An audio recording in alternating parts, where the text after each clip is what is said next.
四卫，没事吧？放开我！好你个唐星玉，你真是胆大包天啊！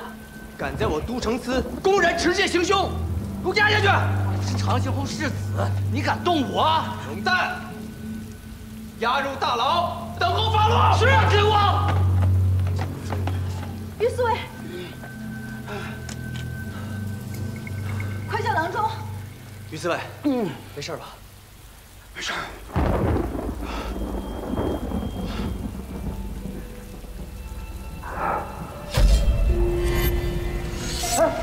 于四卫，郎中，我家大人如何了？哦，幸亏救治及时，再晚一刻，就算华佗在世，也无力回天了。现在大人体内的毒血清除了8、9分。如此便好，有劳郎中了。啊，但是今夜不能离人，有什么情况你们随时唤我。你随我去药铺取些解毒汤药吧。能否请江姑娘？你放心，我会留下来照顾于四卫的。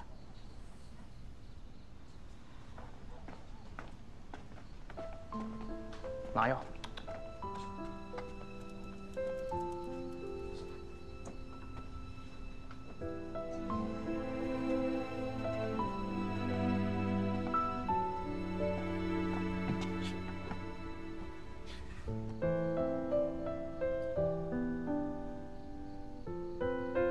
你认为我是圣女，却不动手杀我，反而赌上性命救我。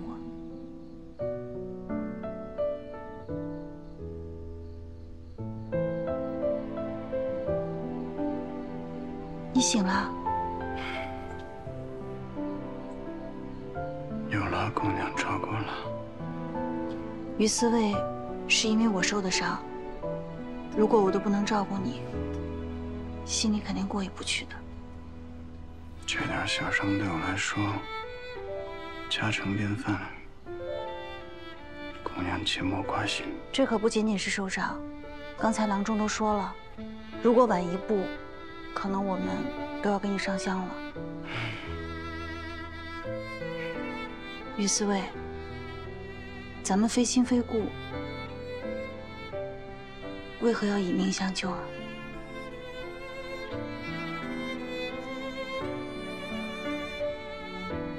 这不是没想到剑上有毒吗？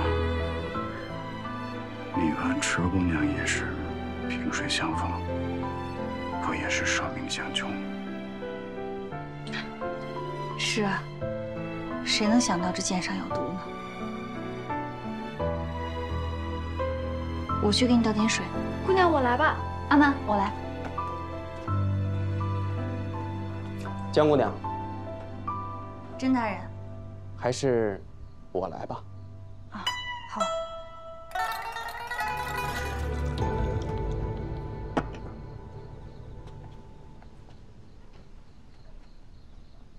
于四卫，于四卫，喝点水吧。啊，你手伤了，我来喂你。左手还是好的。劳烦甄大人。帮我把杯子放到旁边。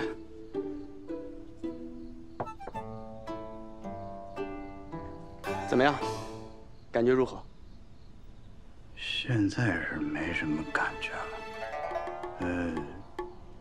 证据找到了吗？均已查获。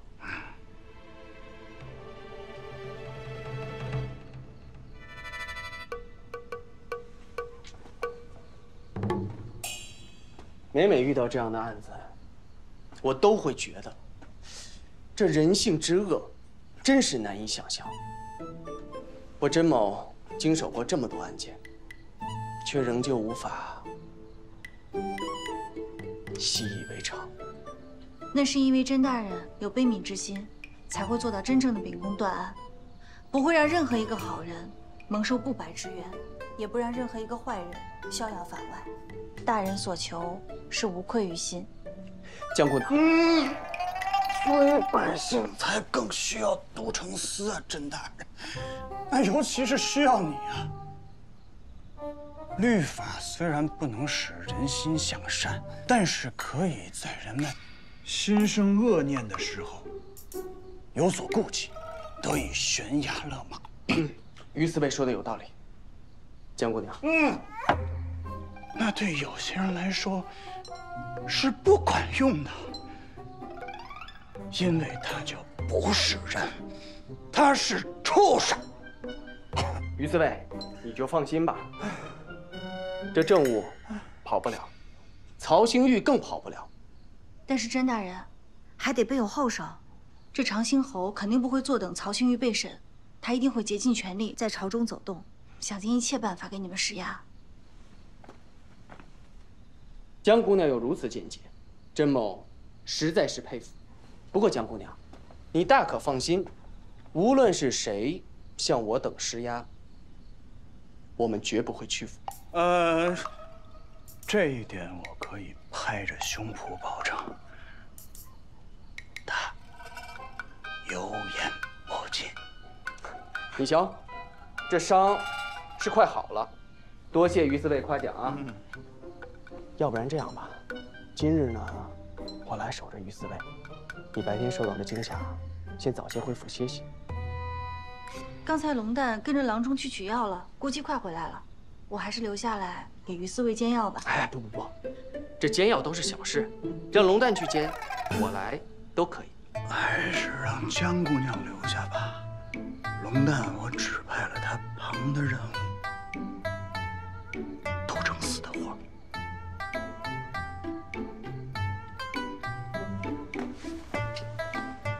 要不然，我差2名衙役。这种熬夜的苦差事，怎么能让江姑娘做呢？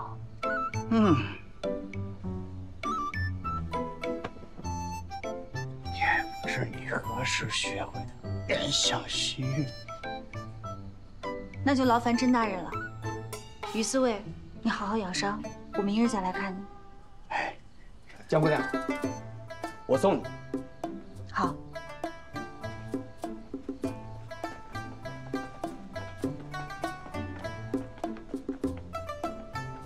甄大人留步吧，还要照顾于四位呢。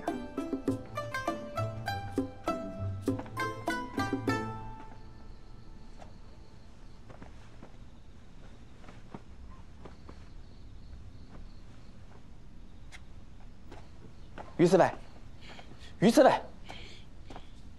你有没有觉得江姑娘确实不同于寻常的大家闺秀？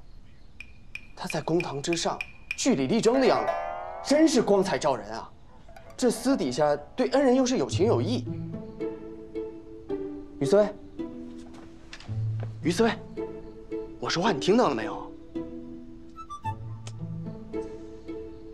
你说，要是我为他挡了这一剑，那我们就该吃席了。啊？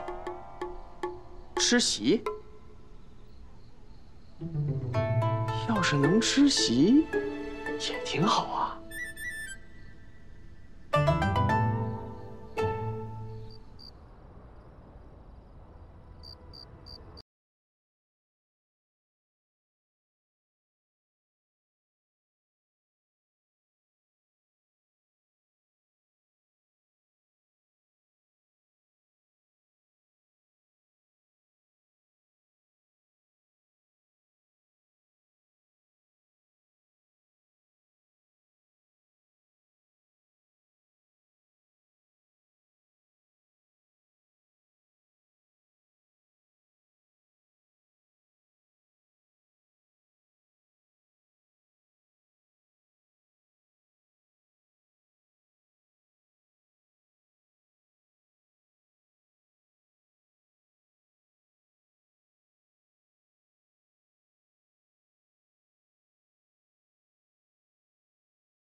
与妻朝夕相伴，我愧于未能以真心相待。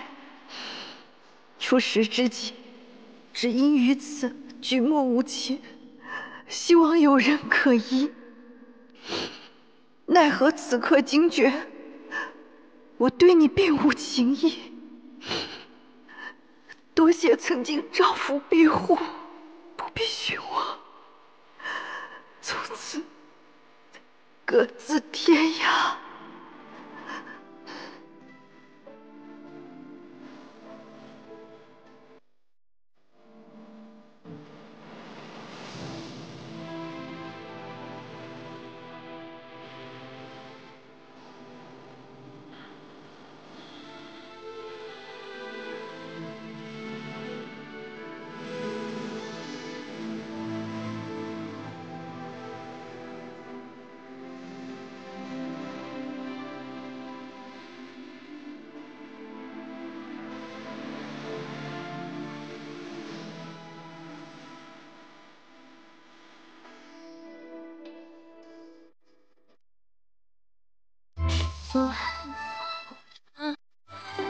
生怕会与你阔别。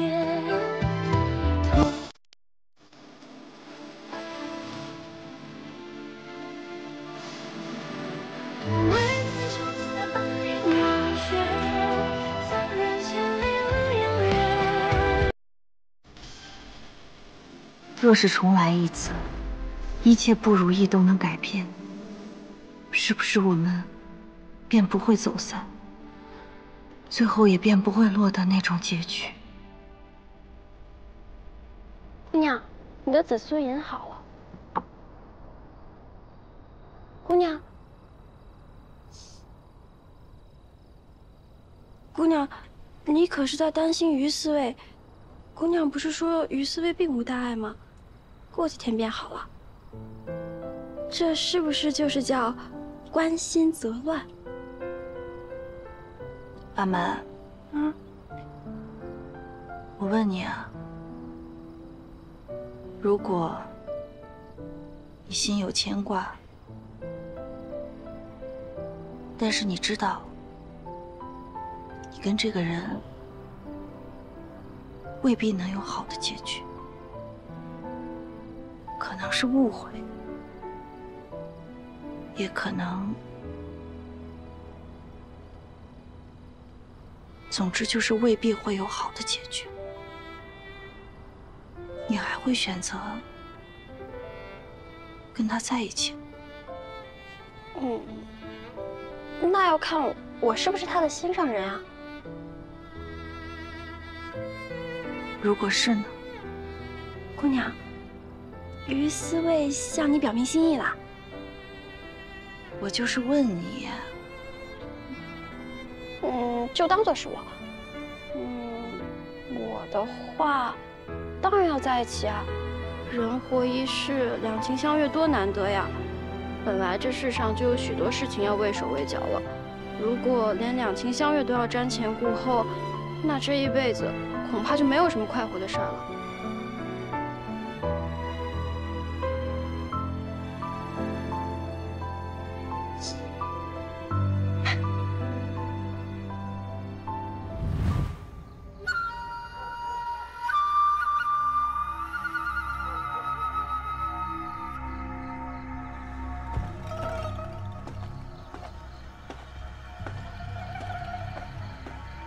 哥，五哥，你来了，辛苦了，吃点东西。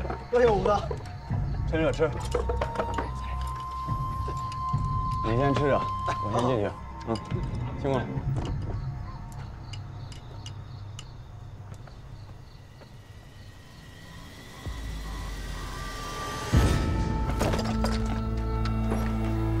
池姑娘，饭菜呢？小劳关宴了。饿坏了吧？先吃饭。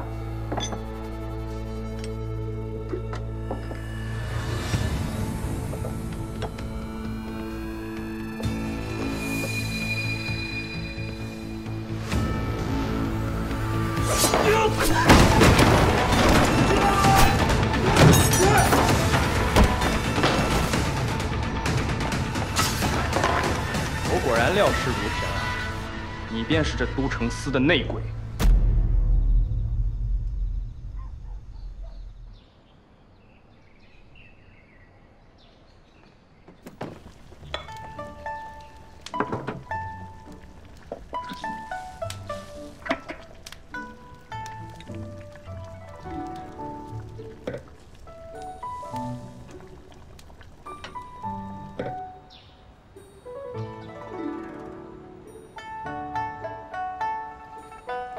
妹妹，哥哥去哪儿啊？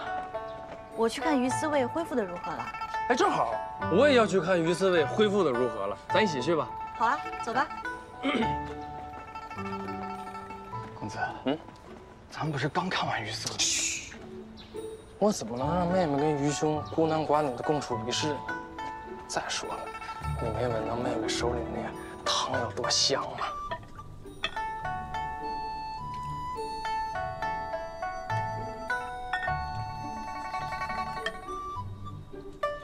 于大人，啊，于兄，这是妹妹亲手为你熬的，你快尝尝味道如何？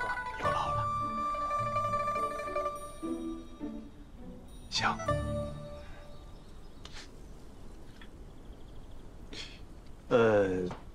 喝汤跟喝酒是一个道理，独酌不如共饮啊，要不然江兄你先请。不，你这是给于兄调理身体，我怎么好意思呢？但是。共饮此汤更有它的意义了。于大人，还有碗。哦，有，我就不客气了。别客气。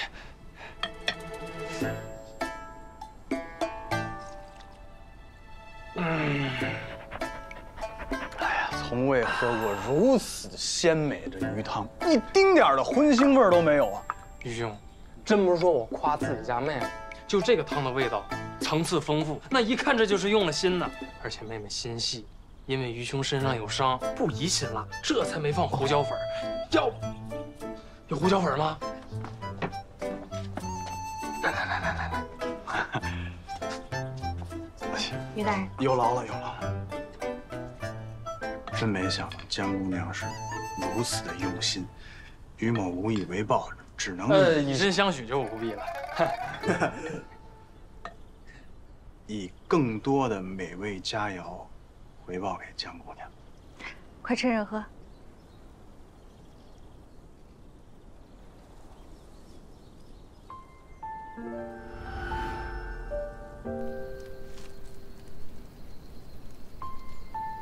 你慢点吃，别噎着了。跟着我一块儿收火。等以后。咱们如果有机会能回到临安，我给你做很多好吃的。那你快跟我说说，给我做什么好吃的？我这我想象一下。我先跟你说一个，先从金水河里面打捞出来非常新鲜的鲫鱼，再用蛋清跟黄酒事先抹到鱼身上，腌制入味儿，再把鱼放到烧热的锅里面煎到两面都是金黄，然后再放入生姜、陈皮等佐料，小火慢炖1个时辰，炖出来的鱼特别新鲜。皮香肉嫩，就连鱼汤都是乳白色的。江姑娘，啊，手脚还是有点不太利索。应该的。多谢。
我这点银子都不够你一个人吃的，我的钱兄啊！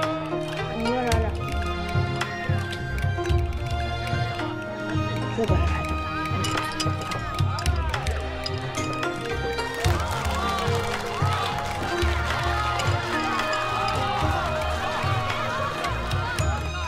今天的奇人奇事，我们聊一聊那不祥之人七皇子。诸位可还记得20年前的边疆大乱？那夜月黑风高，那乌贼人毫无征兆的大举进攻我大周，我方守军猝不及防，那是死伤惨重啊！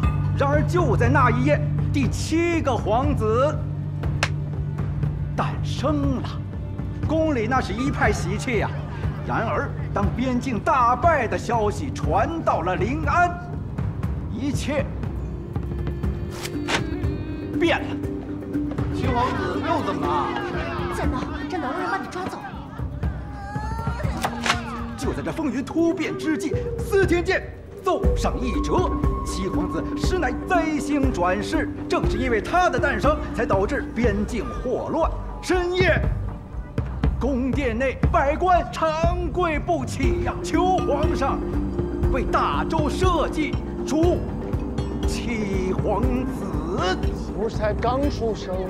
皇上最终还是心软了，只差人将那襁褓中的七皇子送去南疆边境。若生看其造化，若死全当慰藉伤亡将士，这才堵上那悠悠众口。说来也奇，自那之后，我大周再没有赢过一场胜仗，领土一让再让，全是因为那不祥之人七皇子就在军中。对呀，真是哎呀，这个倒霉的七皇子，谁呀？怎么回事啊？这谁呀？遇到什么？只写了梅瓶美剧的部分胡诌，看我不撕烂你这狗嘴！你下什么命？我恨苦犯了求主！龙蛋，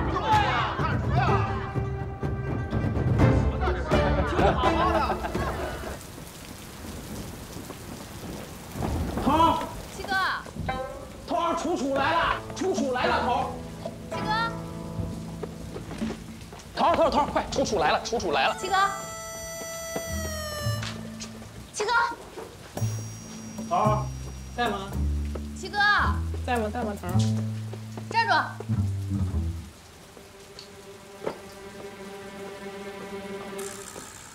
楚，好久不见啊！惊不惊喜？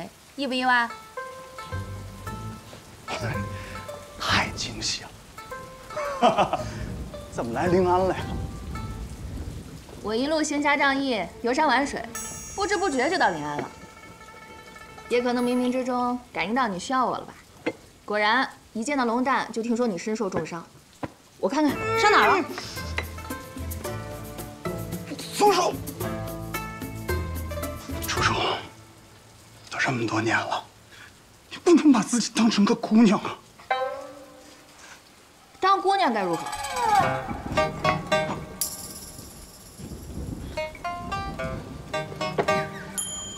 当姑娘就要讲究那套男女有别的迂腐道理，就要女大当嫁不中留。我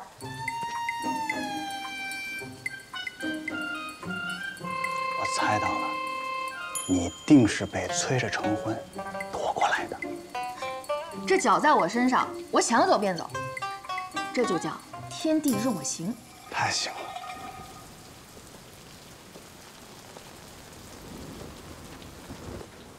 哎，江姑娘，楚，你怎么会在这儿？我就住在隔壁，所以顺道来看看于思卫。你说七哥，他就在里面，我带你进去。你们是旧识？何止是旧识，我爹也在军中，我们从小一块儿长大的，就连习武的老师傅都是同一个呢。只不过后来七哥成立了赤羽旗，去了新的营地，我们这才分开。也难怪我没见过他，还真是个直肠子。于七一直隐瞒着赤羽旗的身份，他倒爽快，一口气全交代了。江姑娘，你是怎么认识七哥的？因为公事。那我带你进去。好，走。七哥，江姑娘来看你了。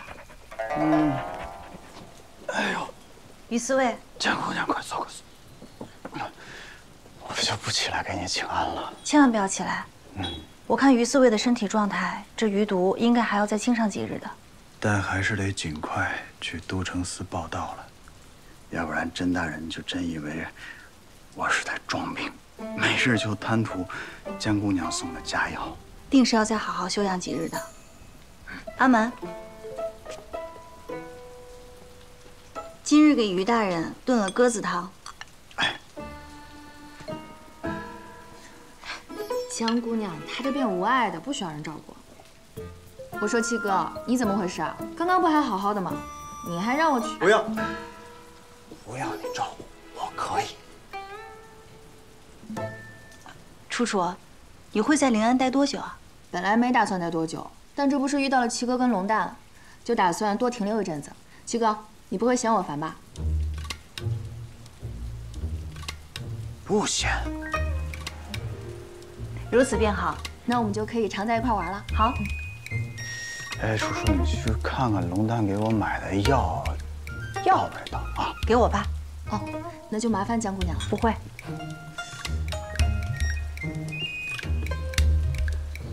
来，于大人，我自己试试。自己能行吗？可以的。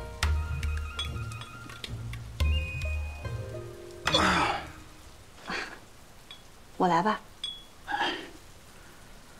有劳江姑娘了。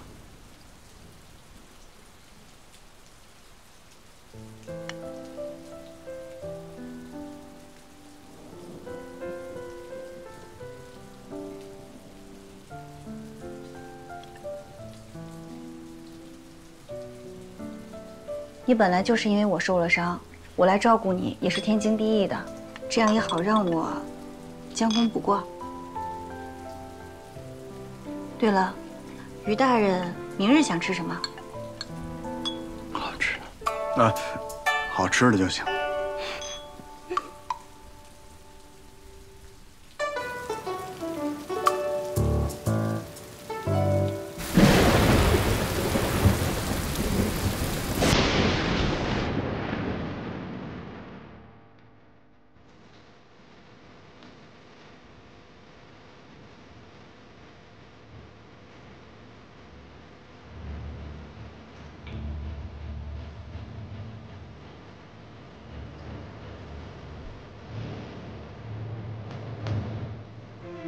母亲，哎，听说一会儿侯爷会来。明月，你有听说长兴侯府的事儿吗？当然听说了，侯府一下子挖出10几具尸体，这么骇人听闻的消息，不消一刻，临安城的大街小巷全都传遍了。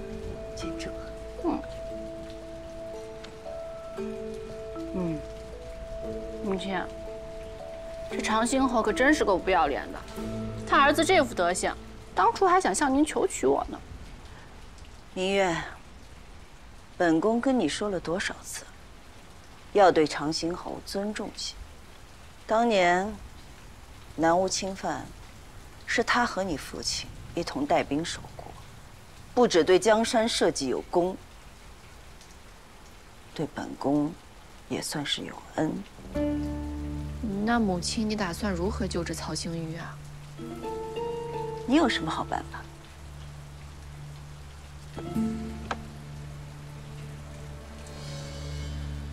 母亲以长公主之尊亲自出面，都城司还敢不放人？死的都是一些身份卑微的女子，给他们家人一些重金安抚，不就大事化小，小事化了了？你是怎么想出来的？我多聪明啊！你真是太天真了。日后啊，得让你舅舅帮你找一个全世上最好的男儿。本宫呢，还得先考考，通过考验，我才能放心。你心最好了。侯爷求见。侯爷。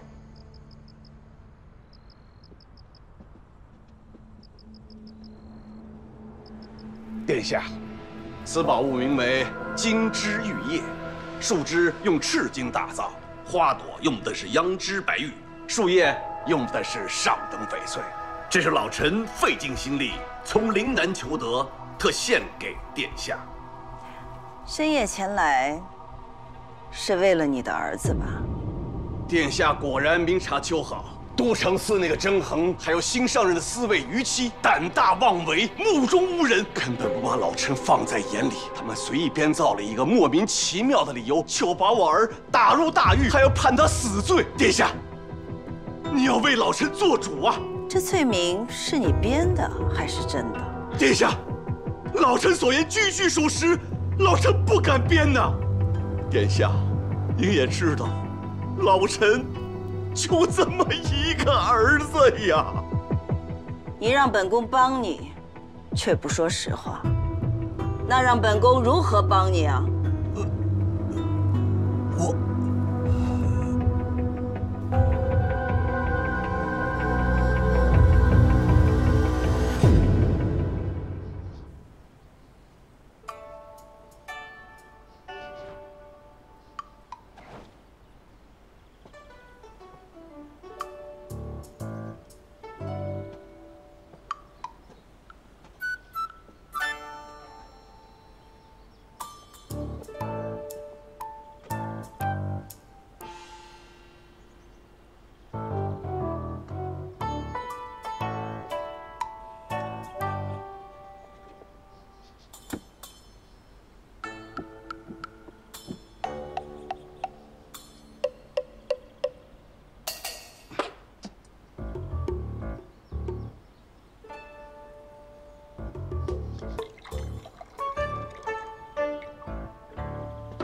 头儿，手怎么样了？头儿，好了，快看看这个。我们搜长兴侯府时啊，不仅在那暗格里边搜到了鞭子，还搜到了这个东西。我已经问过池姑娘了，曹兴玉管这种药叫做神仙油，那是每一次施暴之前，定是先来上他个一粒。这种打开，这种药，别提有多好了。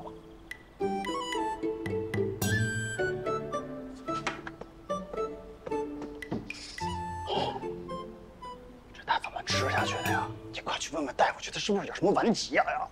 我已经问过了，他这个药，它这是说呀，吞吞吐吐的，壮阳药。重点是里边的原材料是一种叫边藤的植物，这种植物是只有南吴才有的。那个大夫说，这个植物也是之前大周和南吴还有通商的时候他才有见过，如今早就已经成禁物。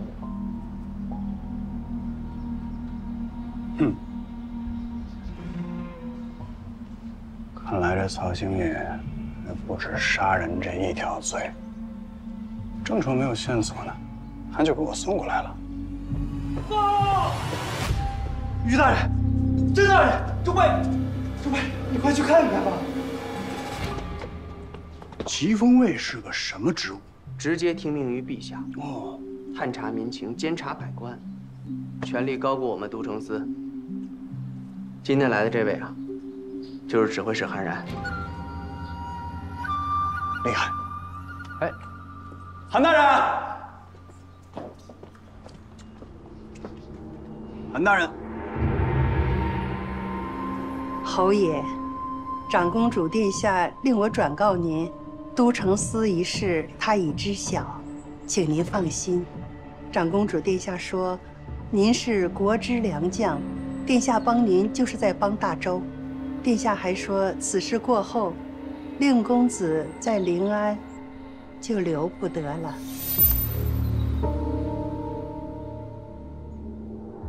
转告长公主殿下，我那逆子定会让他走得远远的，今生都不会再踏足临安。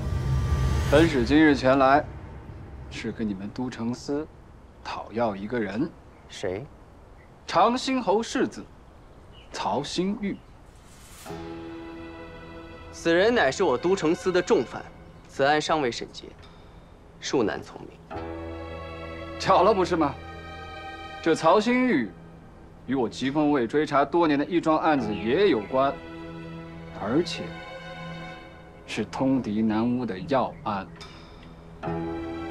韩大人，可有文书啊？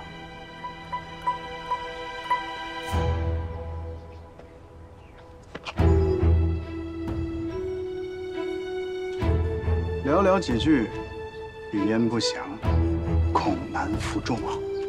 于四卫这刚刚走马上任，怕是不知啊，我疾风卫办的案子乃朝廷密案，案情相关，无可奉告。好了，本使事多，劳请将那曹新玉速速提来，交与本使。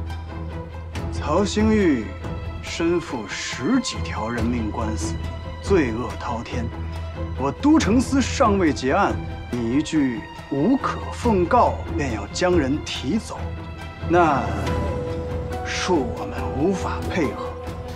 你疾风卫奉的是皇命，我都城司审的也是重案，凡事都得讲究个先来后到。人既是我们先抓的，案也该由我们先审。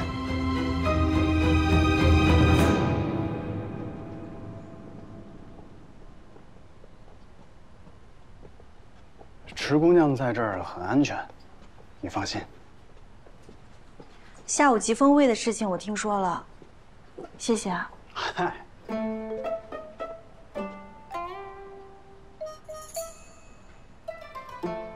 这件事情真是给你添麻烦了。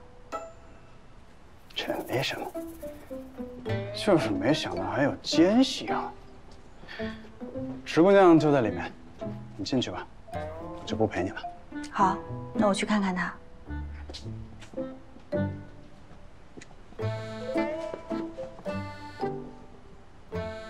过来。下午这个事儿吧，是阿蛮他韩然的文书拿了吗？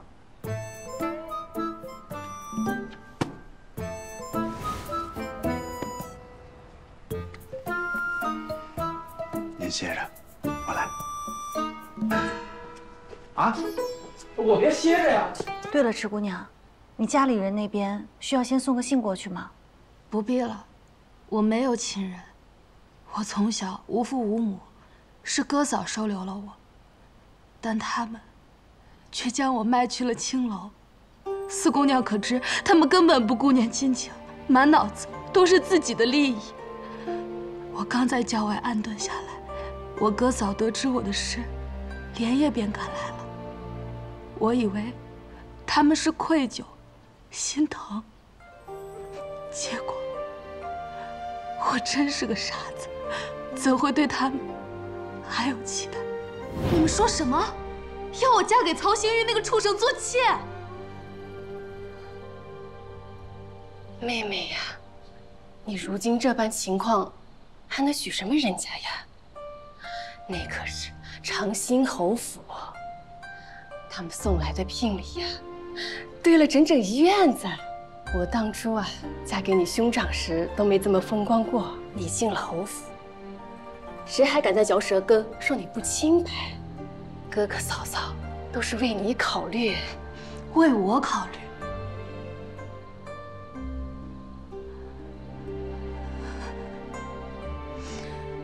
父母临终之前，将我托付于你。你把我卖到青楼后，还嫌那火坑不够深，如今是又要加一把柴火。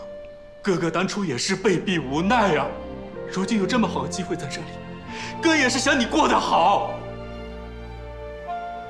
现在想来，他们把我卖入青楼那日起，我其实就已经没有家人了。池姑娘，你明明已经脱险，还愿意为了救其他人继续犯险，有你这等胆量还有心性，就没有过不去的坎儿。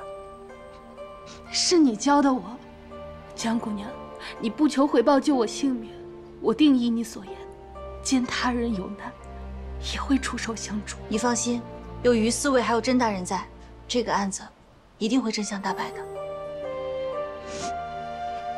多谢江姑娘。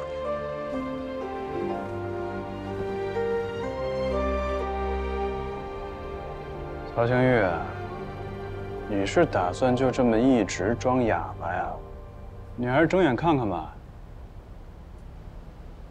这个东西是从你的书房搜到的，是叫神仙油吧？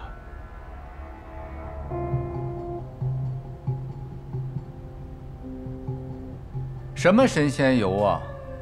没听说过。没听说过，那就不是你用的了。这难道是你爹用的？你闭嘴！好，不说不说。老头这么大岁数还用这个，真是语气。好，不提。我们说点别的啊。这个配方是从南屋来的吧？我是真没想到你侯府有一天也会勾结南屋，通敌叛国呀！玉琪，我告诉你，你休想污蔑我们侯府。你说从我书房找到的，我还说你嫁祸我呢。好，你是这个反应，我就放心了，我信你。给他看看。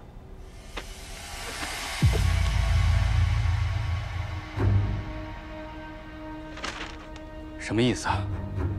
你在大牢里，消息闭塞也很正常。刚才疾风卫来过了，要以勾结南屋的罪名将你逼走。曹星玉杀人埋尸，实乃受南屋人控制。哦，南屋。根据我疾风卫多年的调查，南屋人已派细作潜入临安城，成立了夜莺门，专门接近我朝高官，刺探情报，并伺机策反。长兴侯乃当朝第一大将，在军中权位甚高，并又护卫皇城。他们屡屡试探，毫无进展，这才把目标放在了其子曹新玉身上，用药物加以控制，迫其杀人。这药物都能控制曹星玉，为何不直接控制他爹呀？这个就是南屋人的反间计，他们要的就是长兴侯与陛下君臣离心。怎呢？我疾风卫要抓的人，难道你们还想强扣下不成？今日这曹新玉是交也得交，不交也得交，不交敢硬抢啊！你不怕我到陛下那儿告你一状？告啊！赶紧出门去告！你今日要是能带来陛下的手谕，人带走，否则免谈。3日，只有3日。你是不知道我费了多大的气力才把你给保住。你应该知道，他们要是拿到了这样的证据，你是什么下场？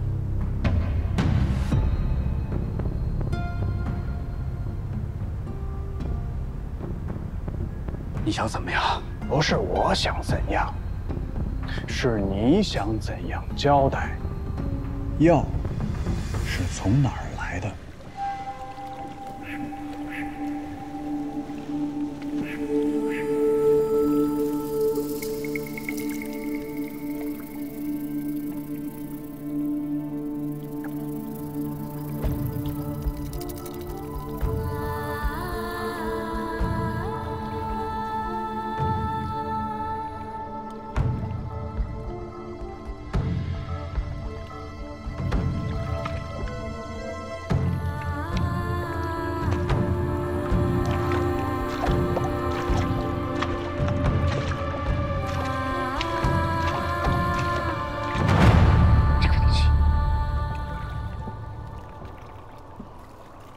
圣女出，南无星。师兄，深夜急召，是否出了什么事？长兴侯的案子这2日闹得沸沸扬扬的，听说还查出了南屋的线索。侯府是你负责看着的，怎么回事？师兄，是这样。那曹星玉是个好色之徒，我本想利用这点，让他为我们夜莺门所用，成为临安的一枚新棋子。没想到此人愚蠢至极，在接连虐杀了10几名女子之后，竟将尸体藏在自家院子里。不过师兄放心，此人是以杀害之罪入狱，与南屋无关。可我安插在疾风卫的耳目说，韩然以通敌南屋之罪，要提走曹星宇。想必是那长兴侯为了救子，巧立的名目罢了，并无任何实际证据。师兄，桑琪做事你是了解的，绝不会留下半点蛛丝马迹。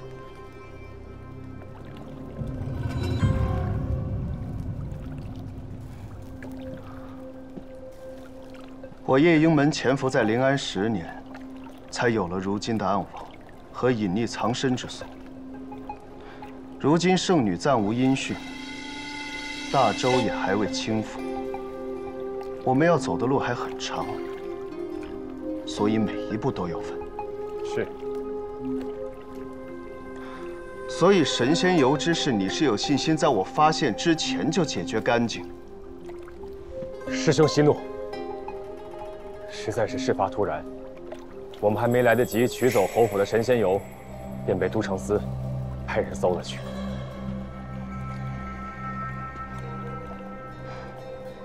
最近小心行事，免得被波及。是。师兄，不如我将那曹星玉直接灭了口，以绝后患。不必，曹星玉已成废子，不必再浪费一步棋。你记住，做的越多，错的越多。是。下去吧。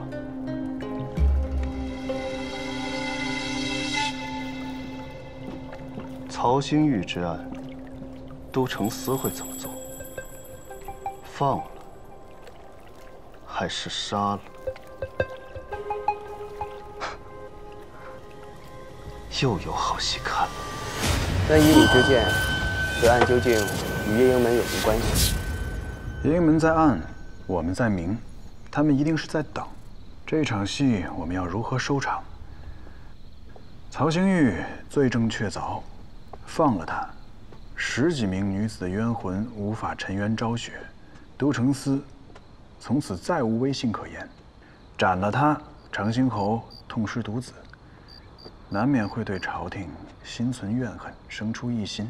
所以无论我们怎么选，对他们来说都是有利而无害。好毒的计策呀！如今我们真是进退两难了。那甄大人要如何抉择呀？圣人有云：“天下从事者，不可以无法矣。”君臣上下贵贱皆从法，此谓为大治。所以，听从本心，遵循法度，是为此难题之正解。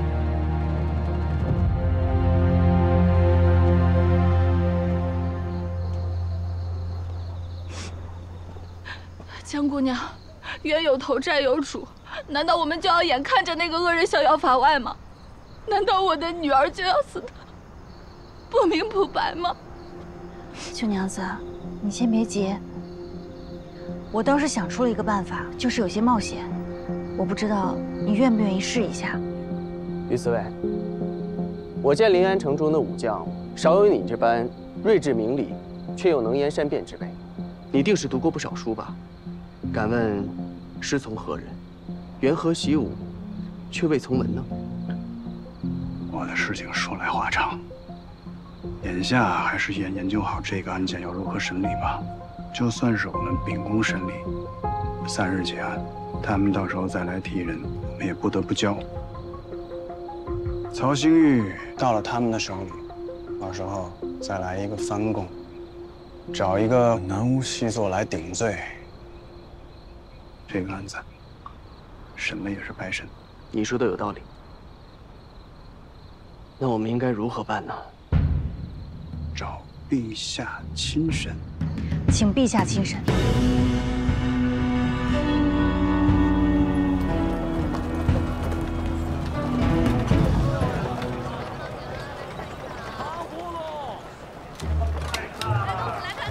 眼下正处闹市，您可千万不要入内，万一被人认出来，如何是好？等一下。哎，停！陛下，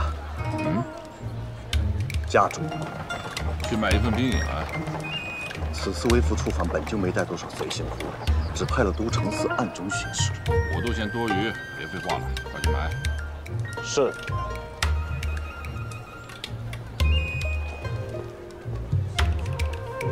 来一份。哎，好。您拿好。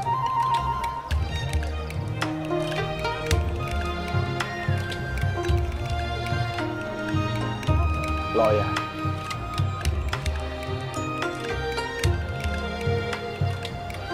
起轿。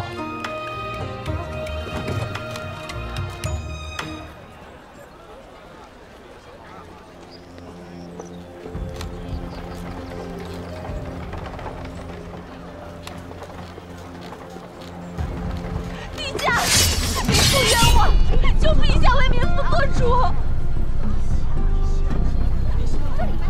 拖下去！陛下，慢着！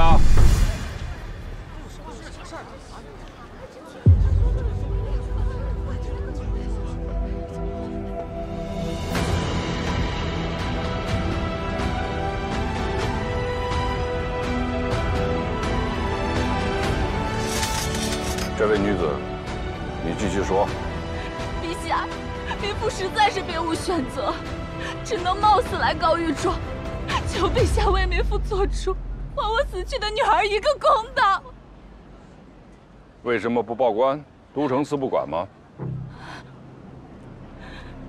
那凶手位高权重，只手遮天，枉死的不止我女儿一个，还有10几个年龄相仿的小女娘。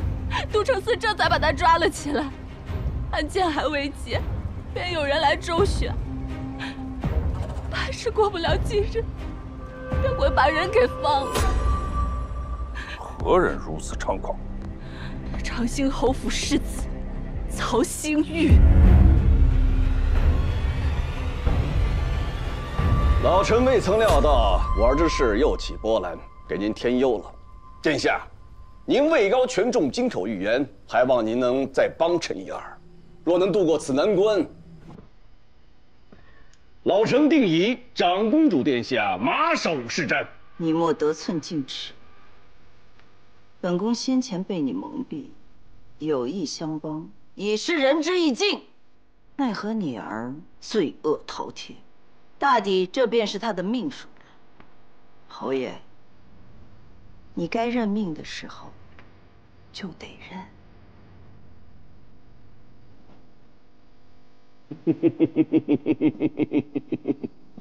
命，这就是我的命。恕老臣无礼，你现如今才想与老臣撇清干系，恐怕晚了点吧。如若你好心办了坏事，也是殿下您的命啊。你既不知好歹，也罢，呈给侯爷看看。你的好儿子拿着大周的情报，和南巫夜鹰门换取神仙油，以供享乐。不可能，这绝不可能！我儿再是荒唐，也做不出这样的事情来，这定是污蔑。无妨，类似这样的戏，吉风卫还有很多。是不是误会？看了便知。殿下，老臣该死，还望殿下恕罪，请殿下明示，老臣该怎么做？这就是一场闹剧，该结束了。我儿虽是逆子，那也是我唯一的儿啊，殿下。若只是10几个小娘子，最多也就世子一条命。可这通敌叛国，侯府上上下下一个都不能留。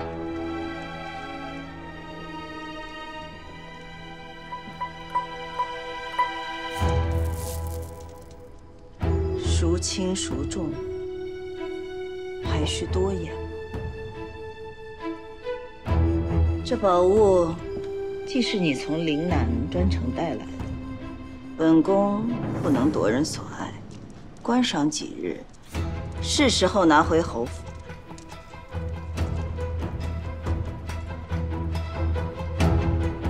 金枝玉叶，好一个金枝玉叶！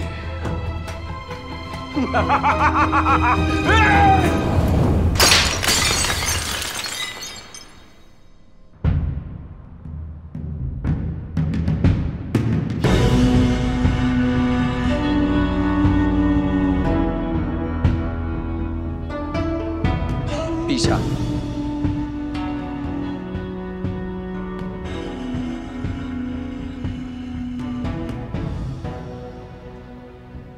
人证物证俱在，你还有何话可说？父亲，父亲，陛下，陛下，罪在臣妇。陛下，没人休得胡言！曹勇，子不教，父之过。这孩子从小到大，但凡做的不如他父亲满意，就会遭到一顿毒打。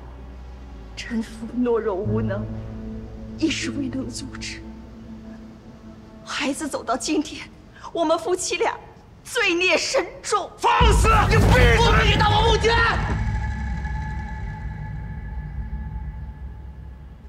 陛下，全因我们教子无方，孩子才步入歧途。望陛下给他留一条性命吧。母亲，母亲，母亲。若朕对世子网开一面，那法度何在？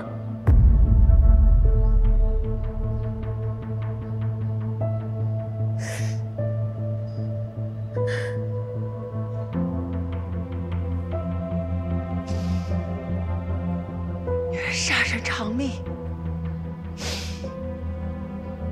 臣妇来时服了毒，只愿此命超度亡魂。母亲，母亲，母亲，母亲，儿子，母亲，母亲，母亲。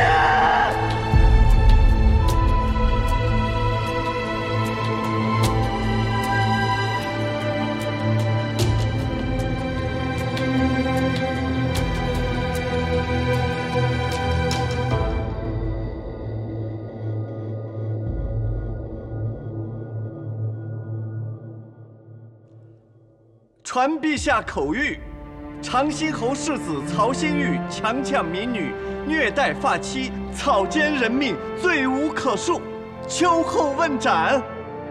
长兴侯曹勇教子无方，念其戎马之功，保留爵位，但一试而终，择日指导施行。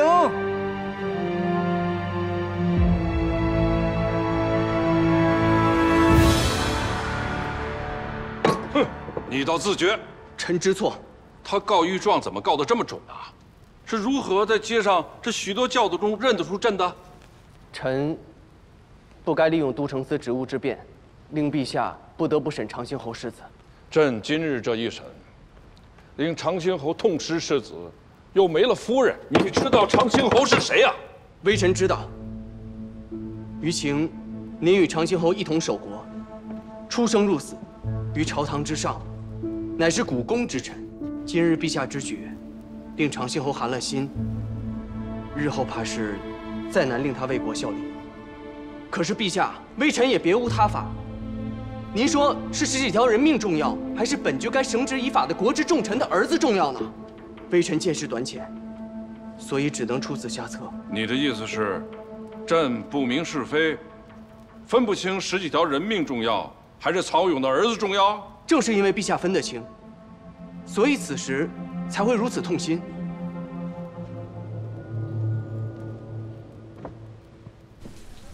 回到景明23年以来，巧娘与姬崇义结亲，曹兴玉进了大狱，一切都改变了。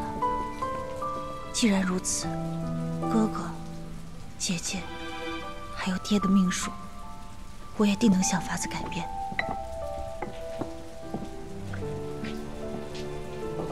于四卫，你怎么没有入宫啊？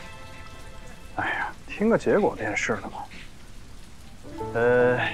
有点口渴了，来找江姑娘讨口水喝。小二，上杯茶。客官，您慢用。众望所归，那些无辜惨死的女子们，终于可以瞑目了。她的母亲为了赎罪，当场自杀。这母亲真可怜，为了儿子，居然自枪谢罪。可怜吗？他的儿子在府上弄出那么大的动静，儿媳妇整日被殴打，他一个做主母的，什么都不知道。我看多半是睁一只眼闭一只眼。不管如何，这天底下的母亲，终归都是最爱孩子的。曹星玉的母亲如此，我那精明算计的二婶也是如此。你在都城司这许多年，朕对你十分了解，想方设法为10几条人命伸冤，你做得出。可这种告御状的方法，你想不出。你莫告诉朕，这是那妇人想出来的法子。说吧，是谁？大胆说，朕不会惩罚你。陛下，我有一位好友，每当我案件想不清楚之时，我便会去与他商讨。他明辨是非，又常常出其不意。此次，是他帮臣想出的这法子。你说的此人可在朝中任职啊？正是都城司新上任的司卫，于七。于七？天下之大，自然也有那不爱子的母亲。于大人是在说自己的母亲吗？我怕是没有这个机会。逝者已矣，大人节哀。你误会了。我是说，我从小就被抛弃了，他也从来都没有关心过我，所以在我的心里就没有这号人。那后来这么多年，你都没有去找过他吗？或许当年他是有难言之隐。哎，我还真没找过他。难言之隐。当年有一个算命的，说我是不祥命，会给家里带来灾祸。他怕受牵累，失了宠，然后就想了一个法子，让我的父亲把我送入美院的。就这样。过去他不愿多谈身世，我只知他不受亲族待见，被发配驻守边疆。没想到他竟然与我有相似的命运，一出生就背负不祥的罪名。但那算命的会不会是个骗子？就为了求名图财才妄下断语？骗子又如何？现在追究下去也没有什么意义了。说到底啊，做决定终究还是父母。你说没有意义，但我觉得这是必须要做的事情。如果弱者被这天下人往头上加各种莫须有的罪名，自己不去探究，也不去反抗，那岂不是成全了这些恶人的谎言，成为了他们的帮凶啊？换作是你的话，要是你被诬陷了，你会追究下去吗？如果我被诬陷了，那我一定要让诬陷者付出代价。于大人，这么多年，你真的不想知道真相吗？一个都城司，2个让朕头疼的人。不过侯府埋尸，是谁报的官？正是东平伯府的四姑娘，江四、曹星玉，便是他二姐夫。哦，那日江家二姑娘邀请江家几个姐妹去侯府游玩，深夜，这四姑娘睡不着，便去了花园，正巧撞见家仆正在埋尸，便向我都城司提供了线报。再后来，这曹兴玉恶人先告状，污蔑他夫人唆使家仆杀人，姜四便站出来做了证。江家四姑娘也不简单啊，敢得罪长兴侯府，胆子一个比一个大，都不是等闲之辈啊。多谢陛下夸奖。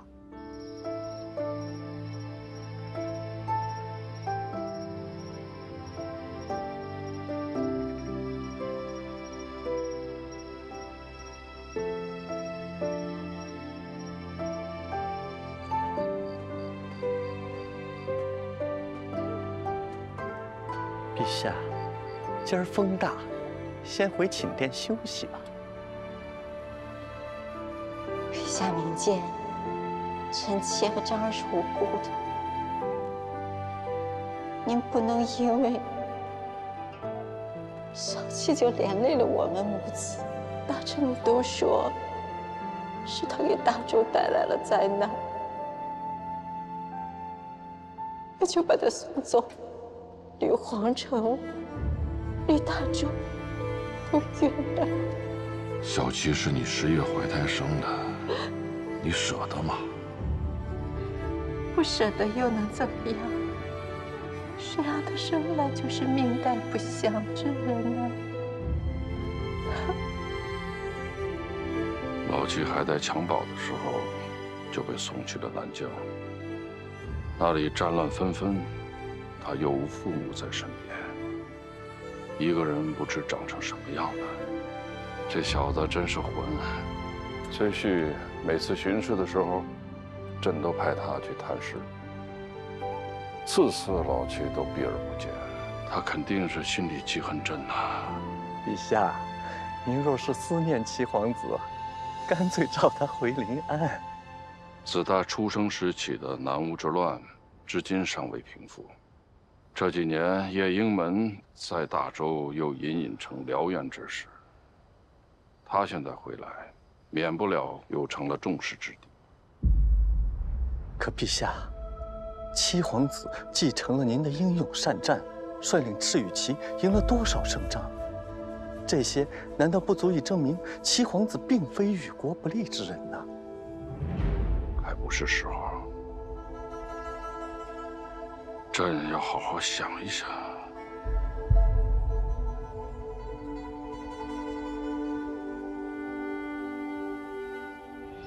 头，看什么呢？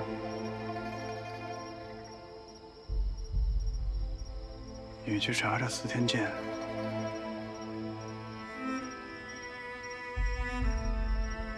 您不是一直不愿意查当年的事儿吗？我改主意了。我想知道，当年是谁诬陷的我？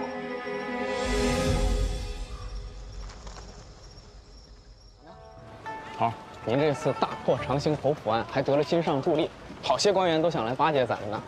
这个中书后省的赵大人请您。不去，没空。是于兄，哎，江兄，好巧啊！真是发财了，买这么多东西啊！我妹妹开了个香铺，后日开业，我给她买了贺礼。开了个香铺啊，正好碰上你了，想着一会儿去给你送请柬呢。后日一定要来捧场啊！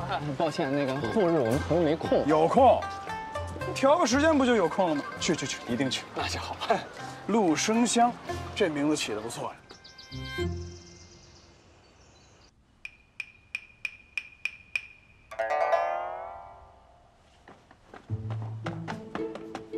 董大，董大啊！怎么了，头？我放哪儿了？什么放哪儿了？我让你拿的东西，你给我放哪儿了？没让我拿东西，拿什么了？我铜镜呢？你给我放哪儿去了？我咱们没有铜镜啊，这。你去隔壁给我借一个，快去！我还。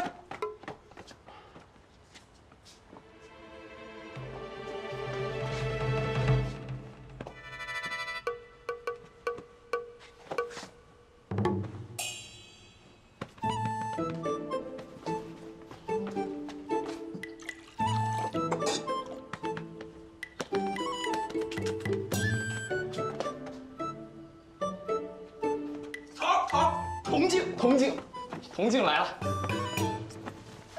哎呀，慢点，这。头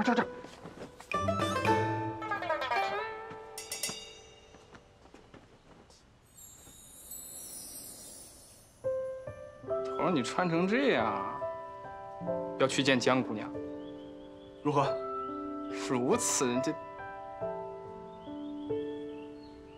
此风神俊朗，定是会让江姑娘眼前一亮的。我们一直都是如此嘛。哦，对。鸣锣开市，良辰星夜，开市大吉，开运致福，以敬兆新，心志澄明，做事诚信，严以律己。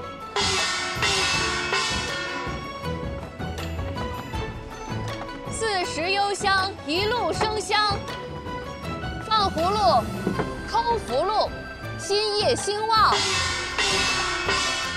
哎，你看那几个公子，一会儿就翘啊！哎呦，可以啊，今天穿的风度翩翩的。哎，甄大人，多谢捧场，多谢。甄大人不是说了，为官一日都不可懈怠，就是休沐也得办公啊。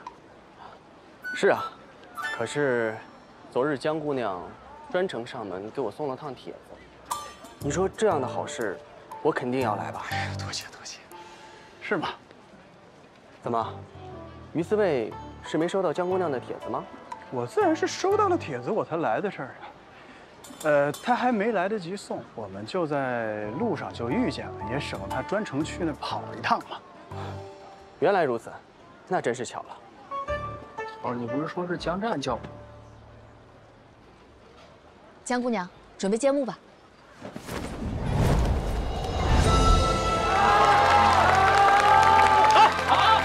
好。分香纳福，芬芳馥郁。来，一人一个啊！里边看看。进来看看吧。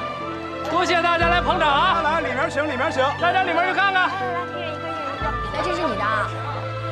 谢谢。大家可以往里面看看，走。妹妹，往里面看看。妹妹，请进。祝你生意兴隆。请进。谢谢哥哥。江姑娘，恭祝开业大吉。谢谢甄大人。江姑娘，日进斗金。多谢于四卫。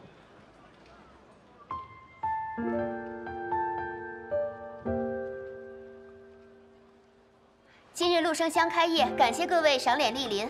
铺内特备红票100张，铺内货品可半价购买。真好看啊！凡今日购满20两者，可赠香鸭1只。各位里面请。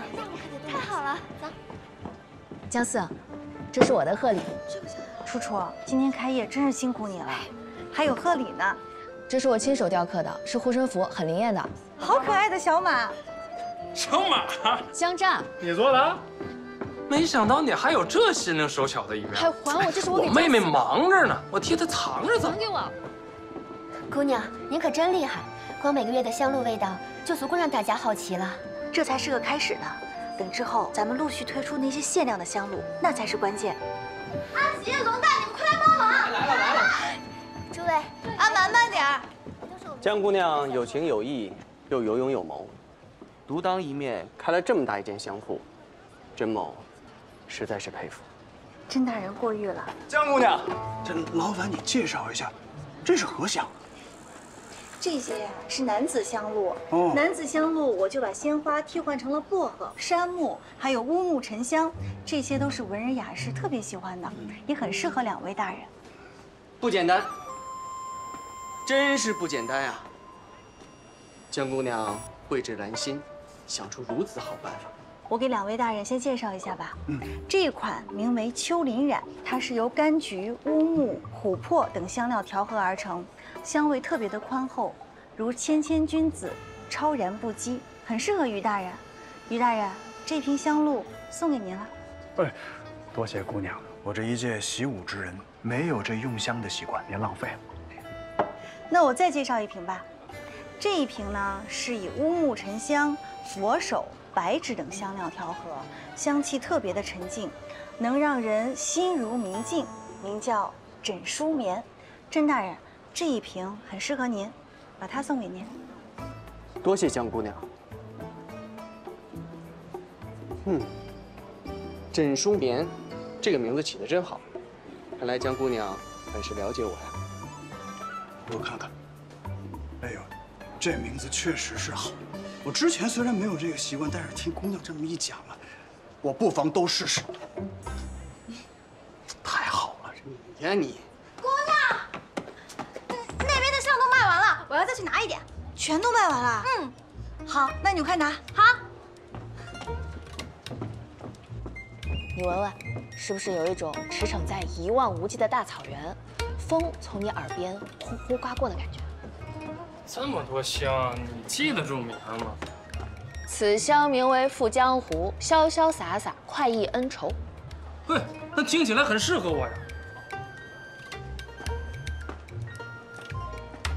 我觉得这个更适合你。这叫什么？此香名为暖阳，很适合你啊。